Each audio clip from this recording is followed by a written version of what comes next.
All right, welcome everybody to another episode of the Inside in Tennis podcast. Mitch Michals here. This podcast is all part of the Believe Network. Tons of great content as we move along on this show into November, final weeks of the season. Last tour stop for the men. Women are in the tour finals. We got ATP Finals, Davis Cup. It just keeps ramping up to the conclusion of the 2025 tennis year. But joining me now on the show, friend of the program, pro tennis player for many years, national champion in college at Stanford, and conquering the business world as well. He's kind of the best of both worlds right now with still locked into tennis, but working in the business side of things. It's Bradley Klahn back on the show. Bradley, welcome back. Always excited to catch up and always a lot to talk about. Mitch, thanks again for having me. I love joining you. It's always a pleasure for me to talk tennis. So looking forward to breaking down what's coming up. Yeah, this time of year, it's interesting, right? In the States, like we're in California, so we have daylight savings time. It's like 5:30 at night. It's pitch black outside. I'm not really thrilled about that, but be that as it may, it's like a good reminder that we're getting to the final conclusion of a long season, which has been pretty fun.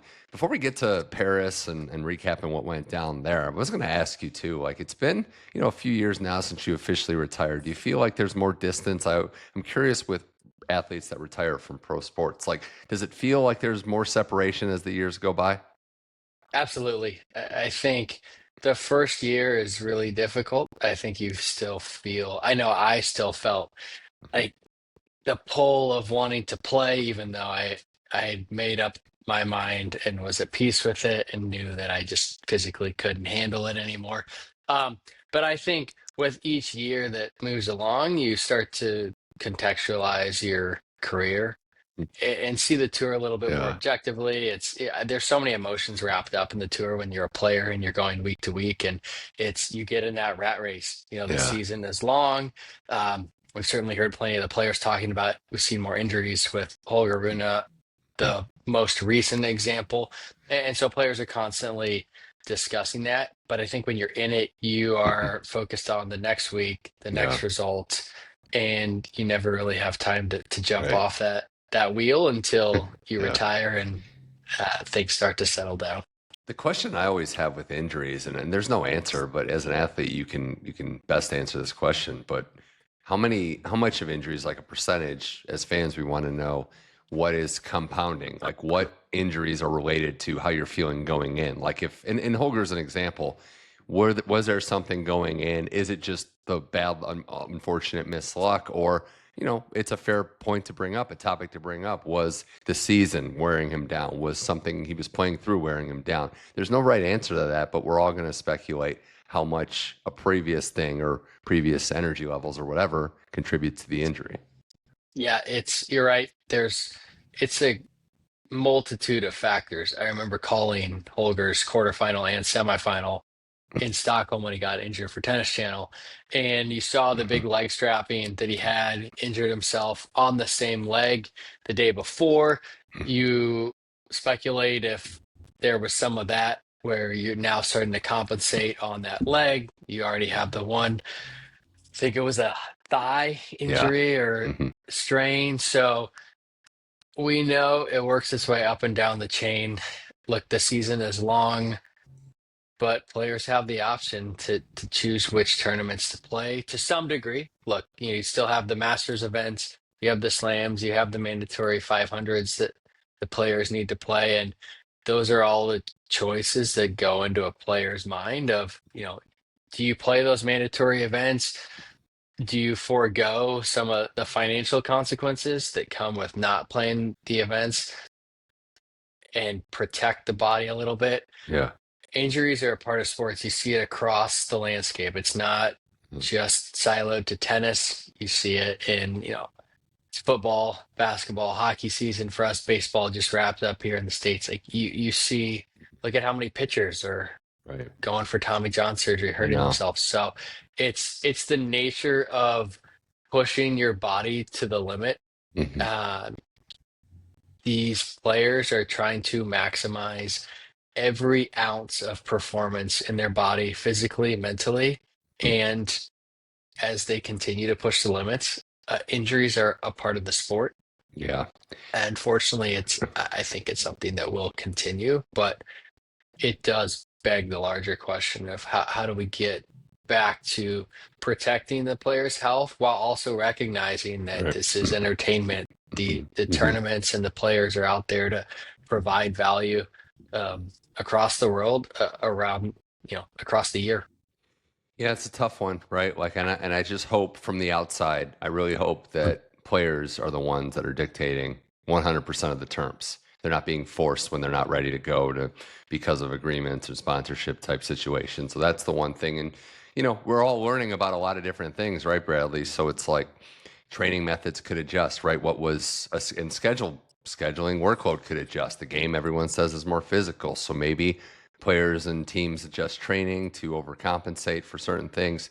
Just spitballing here, but it's a process, and I'm with you. Hopefully, we just adjust, and injuries unfortunately will happen. There's no magic pill that's going to prevent injuries. We're going to see it across the board. So There's also there's a sweet spot too, right? mhm. Sure, players are, discussing playing too much, but you have to play enough to keep your body in shape as well and play and get in that match rhythm. So it's not like you can just say, oh, I only want to play 10 tournaments a year. Yeah, You also run the risk there that you're not as fit or in the flow, yeah. I was going to say and the like rhythm Novak of your Djokovic, body. Djokovic, Yeah. who I know he's like the exception for a lot of rules in tennis, but the guy makes the majors at all four, but yet probably looking back might have been able to say I could use a couple more matches. And I don't know if he would have beaten Alcaraz or Sinner regardless, but have not playing, and everybody needs match repetition. So I'm with you. We'll have more on Djokovic later, but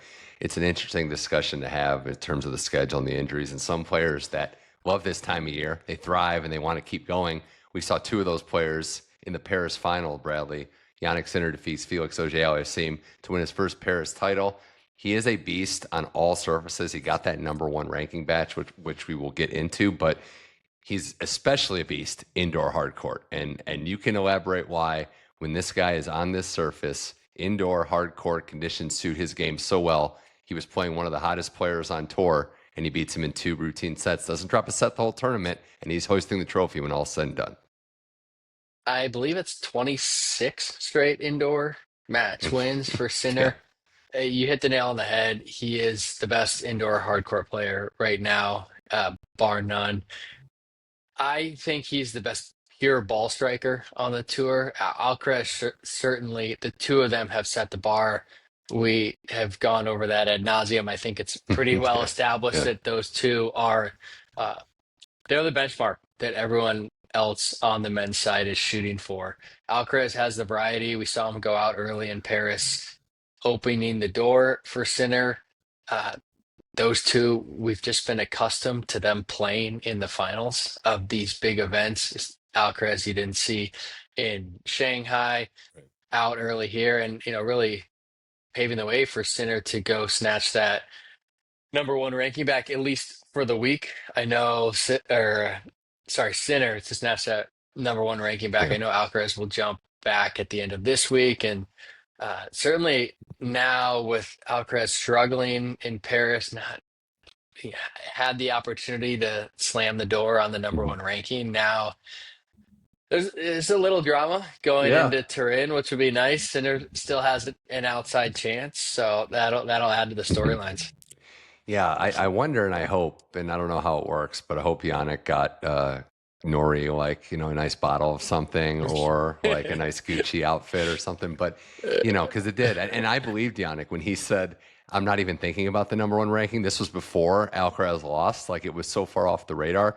And I think he has to, like, the best chance would be go undefeated, win the whole thing, and then have Alcaraz not make the final. So it's going to be a tough task, but just that we're even having this is kind of crazy, and it shows you that there's still the Alcaraz side of things where at his best he is the best, but he doesn't have the floor that Sinner has. So there's going to be days maybe where he's a little off, and Nori's just such a competitor, the college tennis side of him, and he just battles and has beaten Alcaraz before. That you're going to have days like this where it takes a special player to know, Bradley, that there's going to be days there's nothing I can do out here against Alcaraz. But if he's off and I play my game, there might be a chance. The door might be cracked open. Yeah, Nori's one of those guys who's had a resurgent year as well. I mean, I felt like he was close to dropping out of the top 100. He had that great Wimbledon. He's finally healthy, starting to play good tennis. a guy who's been in the top 10, who's beaten Alcaraz before. So the big stage and playing against Carlos is not going to intimidate him. And it was a great win for him. Alcaraz, I mean, he played Tokyo, he won in Tokyo, didn't play Shanghai. Looked like he had hurt his foot or ankle early in Tokyo and pulled out. So this being his first match in a couple weeks, now going into Turin without a lot of match play over the last 2 months. Yeah. Again, he's not a guy that I care to count out ever. He was, you felt like at the beginning of the year, weren't sure how he was doing. All of a sudden, snap of the finger, he's rolling through. So, Right. yeah, it at the very least, it opens up a storyline. It makes for an entertaining and Yeah. compelling 1 versus 2 matchup going Yeah. into Turin. And for Sinner, and I agree with all that, but for Sinner, it's also proving. I mean, there's so much that he's accomplished already. I think 23 titles, which is just one behind Alcaraz and Zverev. And then you have Djokovic, obviously, for active on tour. But if you think about it from Sinner's perspective, he talked about having to work on his game and having to adapt, and might have some growing pains, which we haven't seen yet because that's just how good he is. But the one thing maybe we learn in a run like this in the last couple weeks, right, winning back-to-back titles, is the cardio level. And I bring that up for Sinner, Bradley, because that was the one thing maybe in years past where, okay, maybe in long matches he fades a little bit when you're talking about going against the elite guys. If you're going to take one thing away from this run, it might be the fact that his fitness is increasing and he's putting the time in, and we're seeing it, that he's able to gut through week after week, title after title. Yeah, it was interesting. He wasn't the only one to suffer in Shanghai. The heat looked brutal there, but you saw him really struggle through that. And then he had the cramps in that Vienna final against Zverev. And so I don't question his fitness as much as is that nerves coming in? Where is it nutrition? Where are those cramps starting to come in? Um, didn't have to worry about it in Paris, racing through the draw not in the semis either. without Yeah. dropping a set, and certainly benefited from a less than 100% Alex Zverev Yeah. after laboring through that final. Remember, they just played the week prior in Vienna and played an excellent final. So certainly a benefit for Sinner and a really tough one for Zverev, who Yeah. I felt like was starting to come into his own a little bit. For someone who's 3 in the world, he has not been talked about much in terms of in a positive light in terms of his game, but he was finally able to knock off Medvedev in the quarters of Paris, uh, and felt like he was really starting to build a little bit of momentum. So that injury is a real, could be a real mood killer moving into Turin. Yeah, I thought he improved a lot in the last last couple weeks really, but that was a huge breakthrough, getting through, pushing Sinner in Vienna, and then beating Medvedev, who's had his number. Sinner beats Felix in the final, and Felix Auger Aliassime, who, Bradley, I saw the stat and I didn't quite realize it, but most indoor hard court wins this decade, and it makes sense because we're always like, this time of year, Felix could be having a rougher year, but he turns it around and plays well. And 3 straight weeks, Basel was the retirement, but he wins Brussels and he gets to the final of Paris, battles, down a set a couple times, beats Bublik in the semis. Felix is just a tough player. I know there's no shame in losing to a guy like Jannik Sinner. But what are you seeing about Felix this time of year on this surface? And really, how different is it when he has the confidence that we saw the last couple weeks? It's funny. So I remember having this conversation with Gil Gross at the beginning of the year, and we were going through top 10. And at the risk of tooting my own horn, I kind of took Felix to get back in the top 10 at the end of the year. And I was thinking, oh, this is looking really good after he wins 2 titles, he makes a final in Dubai, and he's having a good year. And then you see the dips, the volatility. Results were pretty, I would say, for his standards, mixed throughout most of the summer. And you're sitting there wondering, is Felix having a good year? Is he not? He's got himself back into the top 20. Remember, he was on the verge of dropping out of the top 30 at the end of last season. start of this season. And then quarterfinals in Cincinnati, gets wrecked by Sinner, 0-2, comes back, makes the semis of the US Open, starts to play Sinner closer, wins Brussels. We talked about the retirement, now makes the finals here, and really played himself into position for Turin, which I know we'll get into, but he, you see so many players crumble in Paris, right? It's a long stretch of the season. You're at the last Masters event. How often do we see that seventh or eighth spot kind of the player limp into Turin? Or you have an opportunity like a Jack Sock in 2017 who comes out of nowhere, who was around 20 because everyone else had fallen away and he wins the title. Well, Felix went and he took matters into his own hands. He Yeah. was able to get through the draw. Look, he benefited from Carlos going out, but he went through an incredible stretch of players, and he is pushing Sinner more. You think about the progression that he's made from that Cincinnati quarterfinal, taking a set at the U.S. Open, playing a tight match, and you even heard him speak about after that final. He feels like, yes, he knows there's still a gap between him and Sinner, but he believes Yeah. that gap is shrinking, and particularly indoors, where, I mean, you mentioned it at the start of this topic. The stats speak for themselves. Right. Felix has the most indoor wins this decade of anyone on tour. Yeah. 82 wins. It's It's crazy. remarkable. 7 of his 8 titles have come on in the indoor surface. So you know he's comfortable here, and he's put himself in a great position. That's the Canadian in him, right? Like practicing cold weather, maybe just getting used to it. Some truth in that, but he is just an exceptional player. And I'm glad you brought up the speech, right? I love that line. I also love when he's like, look, I always relish the chance to play Sinner because you're the best. It's the baseline. You teach me what I need to get better at. And he's somebody that's not shying away from the challenge, as tough as it may be. We saw that in the US Open. We see it now. And he had to be pretty good, right, to beat Valentine Vacherot, who just came out of nowhere, got into the top 30, won something like 9 straight 1,000-level matches. He's just knocking off player after player as an underdog, but then runs into Felix. Yeah, Felix is a guy who does things the right way. He's one of the most professional players out there. Yeah. Physically, he's incredibly talented.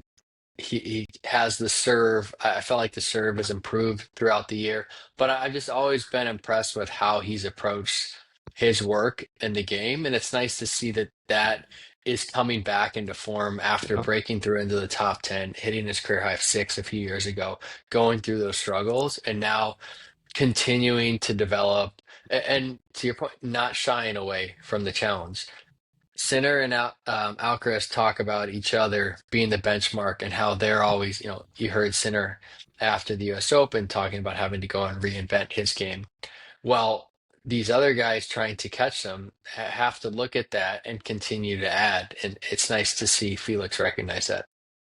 Certainly is. We got more with Bradley Klahn here on the Inside In Tennis podcast, talking Paris, ATP Masters in the rear view, looking ahead this week on tour, and also going to talk about the WTA Finals. But yeah, just to put a bow on Paris, I did want to ask you, Bradley, about some other players. One being Vacherot, because he loses to Felix, but his young man goes on an extraordinary run in the span of a month, outside top 200, into the top 30 now. He'll be seated at next year's Australian Open. So if you're a casual tennis fan, you're going to be very confused when you see a number next to this guy's name in Australia and be like, where did he come from? But I think, this run is unprecedented, Bradley, but I also do think it speaks volumes about the depth in the game. The fact that a player like this had to grind and struggle for so long, took some good fortune, took some time for his game to come together. But this game is very deep if a player like this can be toiling away for a while in the challenger level and now explode and beat top players. Look, he was a guy who was knocking on the door of top 100 before he got injured. So he's had the game. It's nice to shine a light on college tennis again as well, having gone to Texas A&M. But it's one of the most remarkable and heartwarming stories that I can remember on the tour. For a guy who shows up as an alternate into Shanghai, mind you, an alternate into qualifying, who comes through in 3 sets, from a set down in both his qualifying matches, 2 points away from losing in a second round qualifying, and just continuing to chip away at the draw, and things continue to work in his favor. To be able to knock off Novak Yeah. and just look like it was another day at the office, the way he celebrated, and then talk about life changing. To go from outside 200 to now being seated at slams for the foreseeable future. He has a runway. Think about it. He has a runway until Shanghai of next year without, you talk about defending points. When you're defending challenger points and you're now seated at slams and you're going to be seated at the Masters events and opportunities at the main draw of 500s, that defending challenger points is irrelevant Yeah. at that stage because it takes just a couple wins. And so now he has this runway to continue to develop his game. He can take an extended preseason now, 2 months off to really build fitness, conditioning, Mhm. build his game, and really be ready to go come Australian Open 2026. Yeah, the fact that he didn't look outclassed at all, he looked like the better player by a consistent margin is the crazy thing about we've seen underdog stories. There was very little that on the outside seemed fluky about what Vacherot did. So it's incredible. It's incredible stuff. The other player too from Paris that I did want to bring up because he had an incredible season.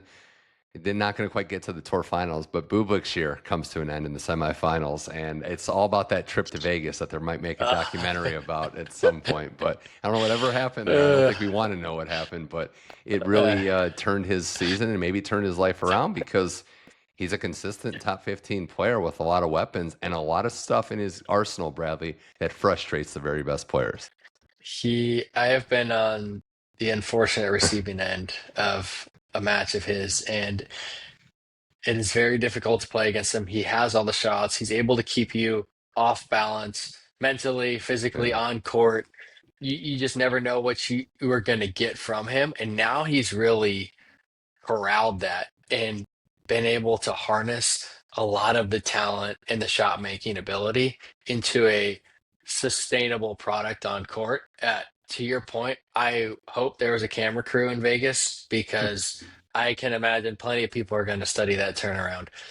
It just to see him go through the struggles. I think it was 2-8, 2-9 up to that point. Post Roland Garros, just absolutely on a tear. Titles on clay, which he had historically not been a huge fan of. Yeah. He is a rough out, and I'm really excited to Mhm. see how he's able to start the year.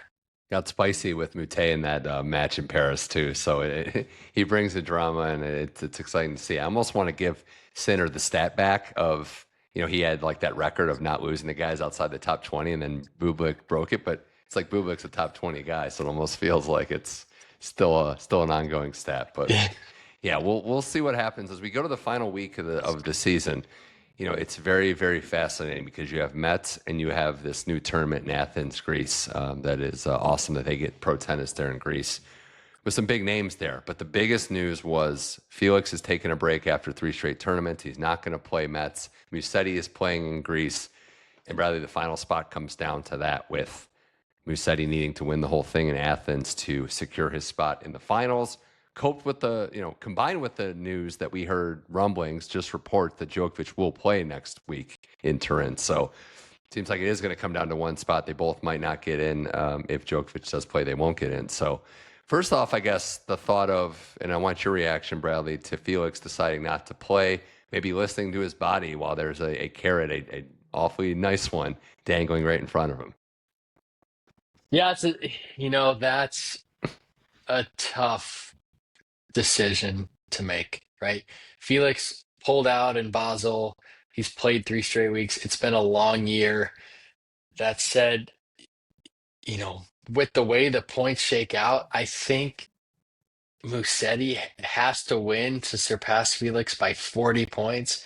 Felix was the top seed in Mets, was going to have a bye.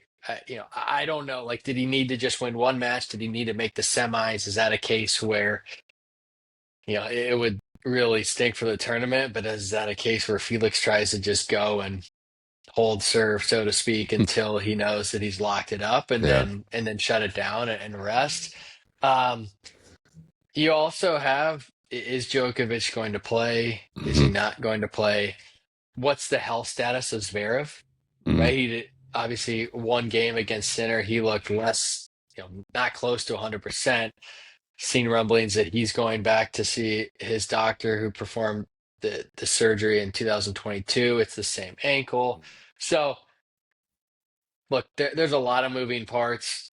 You would love to be able to control your destiny, and Felix put himself in position, but Yeah. unless you're him or you're on his team, you don't know where he's at Hmm. physically, mentally, and it is a long year.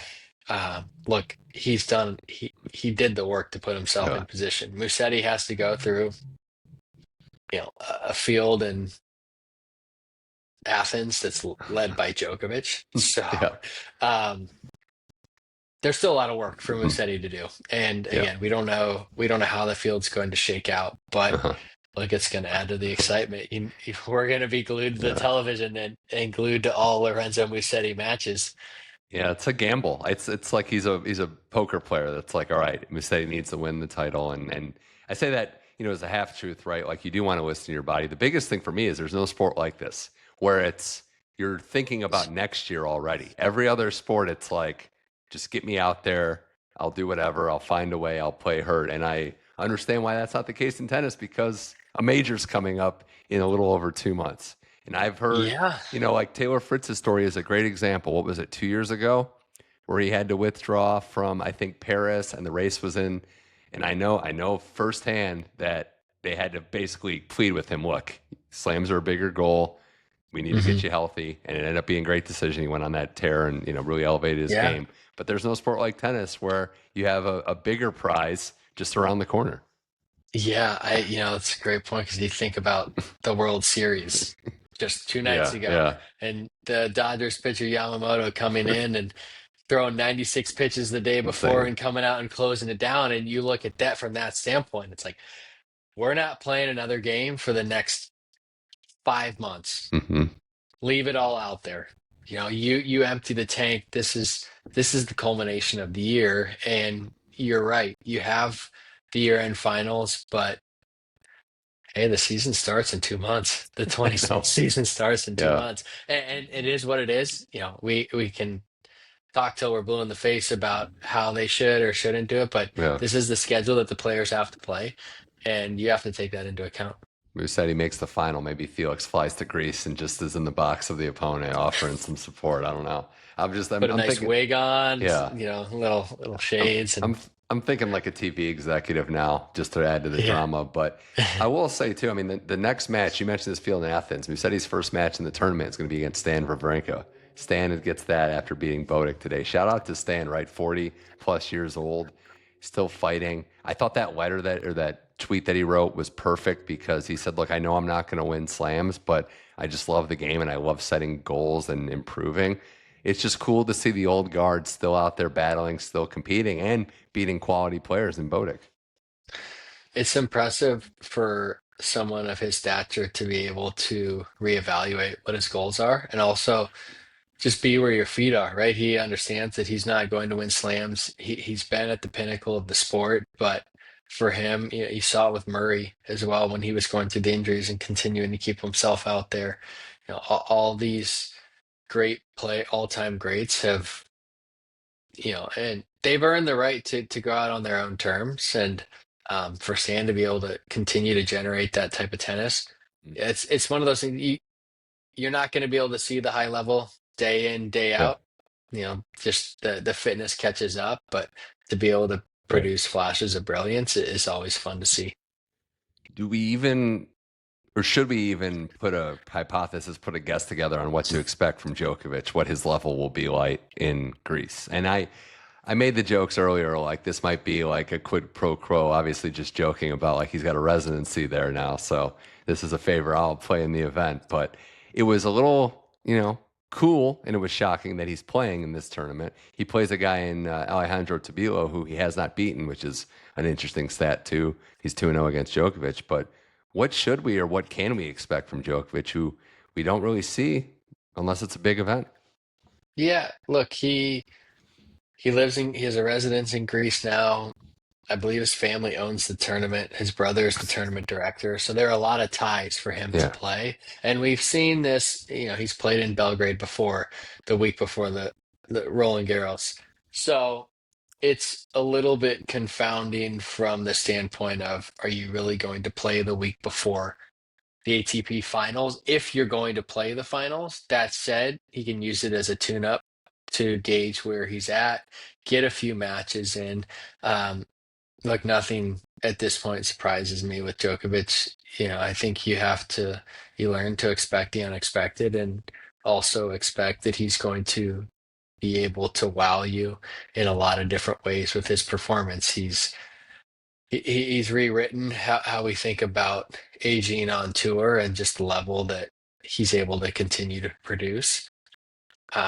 If he wants to play this event, more power to him. It's great for the city of Athens. It's great to have his caliber of player at a 250. I think it just adds to the calendar, yeah. and it'll give us a lot to talk about. And until he shows up in Turin, we'll speculate if he's playing or not. I know I was going to say we've heard reports, we haven't heard from the horses or better yet, the goat's mouth. So we'll see what he actually says. And before we get to the tour finals on the women's side, just want to shout out two champions from last week. You had Blinkova defeat the teenager from Austria, Tagger. I was watching her play. She won Roland Garros Junior this year, 17 years old, makes the final. But she loses to Blinkova, who wins the title in China and knows how to speak Chinese. That's a great way to win over the locals, is have that in your arsenal. But there was that. And then you had Victoria Mboko, who wins Hong Kong. She is now into the top 20. So what a year for the Canadian. So a couple different stories on the women's side, but you got to shout out anyone. If you win a pro title, it's a huge accomplishment. It's a great way to end the year. How about Mboko's year? Just Yeah. winning her first Masters title, starting out, I think it was outside the top 300, bookending the year with a title as well. And that'll give you a lot of confidence going into the offseason. Yeah, it's just really cool to see, especially a player like Mboku, who you always wonder what's going to happen when you have that life changing win. And I think she handled it well. She had growing pains. It was some losses in there, but took time off. Didn't really put a lot of crazy expectations. It was, in a way, it was kind of as low key as it could be. You're going to get more famous, but I thought she handled it pretty maturely. Yeah, it's great to see. Look, she's a star on the rise.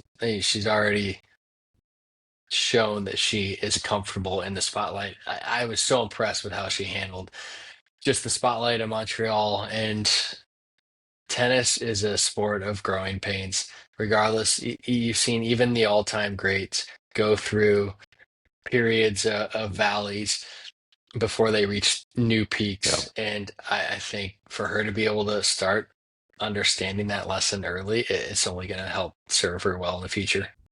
We got a few more things with Bradley Klahn here on the Inside in Tennis podcast as we wind down the 2025 season. The women's tournament, that is the final one, is the Tour Finals in Saudi Arabia. We're 3 days in to group play, so two groups, and one of the groups has played two. One has only played one at the time of this recording, so we'll just provide some updates there. The group that's ahead is led by the only woman to clinch her spot so far in the semifinals. That's Elena Rybakina, somebody who had to really chase down up to the final match, beating Mboko to secure a spot in the finals. The last woman in is 2-0. She's got impressive victories over Anisimova and Iga Swiatek today, winning going away 6-1, 6-love in the final two sets. Bradley, there's something to be said about momentum when you have to play good tennis to get into the event.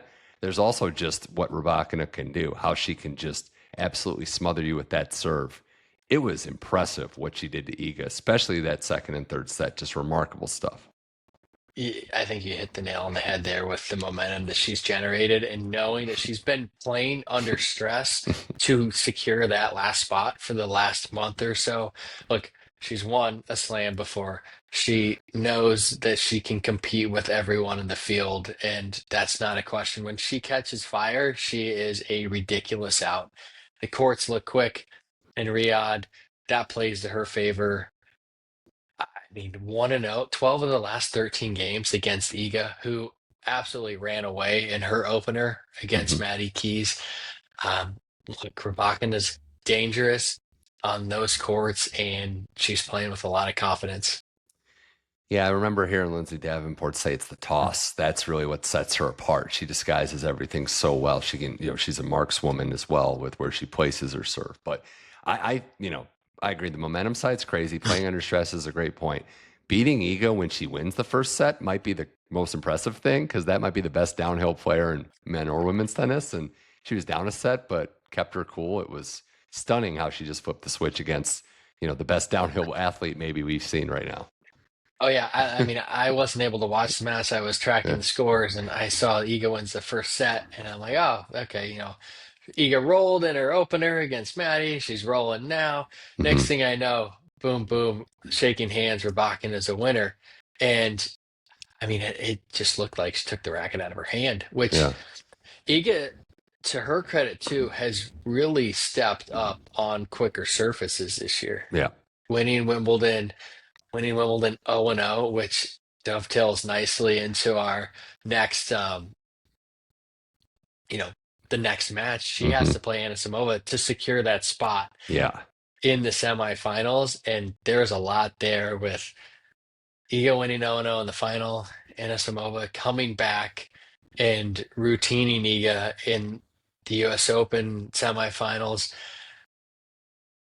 I'm really curious to see how that one plays out. I thought Amanda's mental effort in that US Open was just phenomenal to put the demons behind her so quickly in that Hmm. final, in that Wimbledon final. And now you add that there's a spot in the semis on the Yeah. line. In the U.S. Makes for an Open, exciting match. yeah, in the U.S. Open, she learned also. I mean, she grew as a player that won a big match, then won the next one, which is what kind of got her down at Wimbledon too, beating Sabalenka and then the final. But I wanted to ask you this too. I mean, this is interesting to me that you have players like Madison Keys struggles, Anisimova struggled in her first match, just wasn't in it against Rybakina early. Playing in this event, it's new ground for a lot of players. It's also a round robin format. How much does that change with these players that, I don't know particularly growing up how much round robin events there are for traveling and playing tennis, but your whole life essentially, your whole year on tour, you're playing a tournament, single elimination, you're gone. Is it weird when it's like, okay, now I can lose one off the gate or winning doesn't Yeah, necessarily knock me out? it's a good question. I guess the closest experience I had was playing college tennis. Yeah. And in that regard, you might go to a tournament and you play, or you go to indoors and you play three straight matches, 3 straight days, and if you lose, you have to get back up. And Hmm. look, sure, is it different? For sure. If you lose a match and you're used to just packing up and going to the next week, but there's a lot to play for. Yeah. Yeah. There is a lot of money on the line Yeah. with each match. There are still ranking points. These players also have to consider year-end bonuses with sponsors and how they Hmm. finish up with the rankings. Yeah. So there is no shortage of motivation Hmm. to pick yourself up after a first round Yeah. robin loss and Yeah. get back out there and get a W. Yeah. And I know like for Madison, right, it's tough. Madison Keys that, she's eliminated essentially playing what we would call like a dead rubber of some sorts, but money and everything on the line. It's also been a long year, life changing in Australia, feels like forever ago. She's going to look back at this year fondly. Probably, I would dare to say, a little exhausted at this point, too, given how much life changing it was. Yeah, it's one of those things where you look back and the struggles at the end of the year, you hope don't overshadow what she was able to Hmm. accomplish at the start of the year. Yeah, think she made the semis at Indian Wells, her first tournament after the Australian Open. How many players who break Hmm. through and win their first slam immediately have that flame out, which I thought was an incredible bounce back for her. If you were to tell her at the start of the year that you would lose, I think is it four straight matches now? Hmm. Um, or maybe 4 or 5 straight matches to end the year, but you won a Grand Slam, I think you sign up for that in a heartbeat. Yeah. So it's just a matter of perspective. And she's got Yeah. a great team around her to help her realize that. Hmm. And like you said, playing a dead rubber. in the last match against Rybakina. There's nothing to lose. You can go out. You can tinker with parts of your game. Um, the off season's around the corner. Yeah, certainly is. There's straightforward action in that group. We know how it is. It could be tiebreakers in the other one. We'll see. This whole tournament has just an insanely talented group of women, all with unique stories. Also did want to shout out Jasmine Paolini, like the smallest in stature, but also the only one that made singles and doubles, which was impressive on so many different fronts. It's a lot of tennis to end the year. That's a great reward and shows her versatility, but she will have earned her break post-tournament. So we have Sabalenka at the top of the game, wins her first match, still the odds makers' favorite to win. The Coco matchup with Pegula was interesting because that was just another example of Coco's serve and forehand problems rear their ugly head, but yet she's competing and making it a match. So we'll see what ends up happening. For Jessie, though, you like the fact that she's able to get through in an event like we were talking about where her first couple appearances were not good.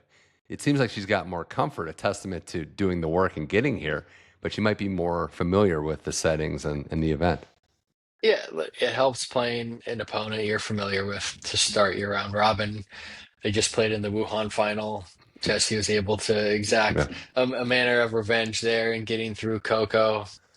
So, look, there's a lot of parity. We've seen Jessie have a great end of the year, getting over the hump against Sabalenka in China after having that brutal three-setter in New York in the semis. So she's continued to show that she's knocking on the door, and I would say Sabalenka has really established herself just in terms of consistency, 2 Grand Slam finals this year, a title and a semi. But that next tier is not far off. No, Sabalenka though 12-4, I think, versus the top 10 this year. So she's accustomed to playing and beating the best, but it's going to be fun. I'm really excited this time of year. Last year was Coco over Chinwen Zhang. This year, we'll see what the final brings.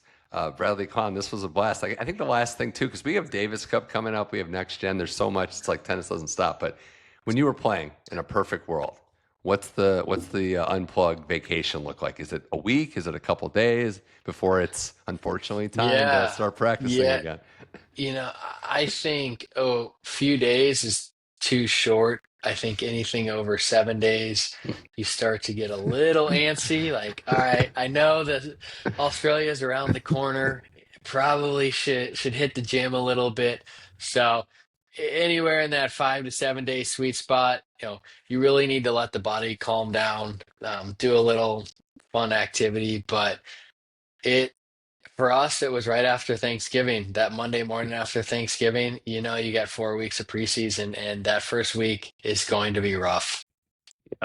Yeah, get that big meal in, and then it's got to go somewhere if you're going to be trained to be an athlete again. Exactly. Awesome stuff. Well, Bradley Klahn, I appreciate it. Always a blast talking tennis. Welcome on this show anytime, but thanks so much for coming on the Inside in Tennis podcast. Thanks for having me, Mitch. Always enjoy it. That was Bradley Klahn. This was the Inside in Tennis podcast. If you like the show, we appreciate you for checking it out. You can check it out on every single podcast platform, the big ones. So if you like the show, find it there. Apple, Spotify, iHeart, you name it, Amazon Music. Click subscribe. And when you subscribe, every episode is automatically downloaded to your listening device. It's very simple. We also appreciate you if you left a nice review and rating as well. And check out the YouTube channel, my YouTube channel at Mitch Michals, for the full video episode of this and every episode with our outstanding guests. So for Bradley Klahn, I'm Mitch Michals. This was the Inside in Tennis podcast. We'll have more content, more guests in the days and weeks to follow. But thanks for listening, and I'll talk to you soon.